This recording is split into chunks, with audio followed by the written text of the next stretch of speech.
Hello everyone. In this presentation we are going to learn about Cocker Spaniels, how they were bred, some of their influences, the different kinds of them. I personally have a Cocker Spaniel and I was interested in learning more about them and also able to teach other people about Cocker Spaniels and why they're such great dogs. The facts are from mentalfloss.com. There are two types of Cocker Spaniels. You can see the picture of the English is on the left and the American is on the right. They were originally bred very similarly, however, English breeders started breeding dogs one way and American breeders started breeding dogs another way. You can see some of the difference that the Americans are smaller with rounder eyes. They're also groomed differently. They have bushier hair. And English have less distinct eyebrows and their snouts are longer. Cocker Spaniels were originally bred to hunt. They were bred as early as the 1400s as hunting dogs. All Spaniels typically were bred as hunting dogs. As their breeds progressed a little bit more, they were broken up into land hunters or water hunters. Cocker Spaniels were more land hunters, so more of the dogs that were inclined to swim became the water hunters, and ones that were faster and a little bit more aggressive toward their prey, such as Cocker Spaniels, were land hunters.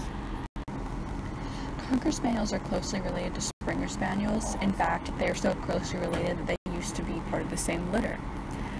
So they made the smaller dogs Cocker Spaniels and the larger dogs were Springer Spaniels.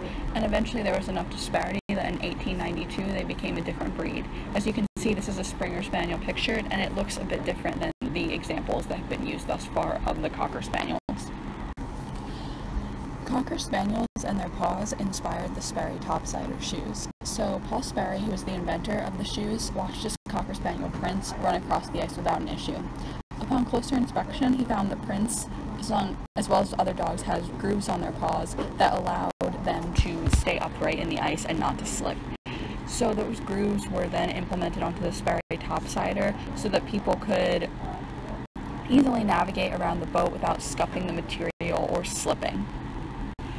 Cocker Spaniels have served as inspirations for cartoon characters. For example, Lady from Lady and the Tramp is a Cocker Spaniel who was picked because she's supposed to be a very pretty dog, and Cocker Spaniels have always been thought of as being very pretty. Cocker Spaniel has been a preferred choice of many celebrities. So, for example, George Clooney had one named Einstein.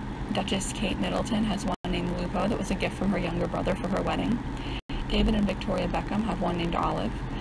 Oprah Winfrey has one named Solomon, and Richard Nixon was notable for having a black and white Cocker Spaniel named Checkers, as pictured in this slide.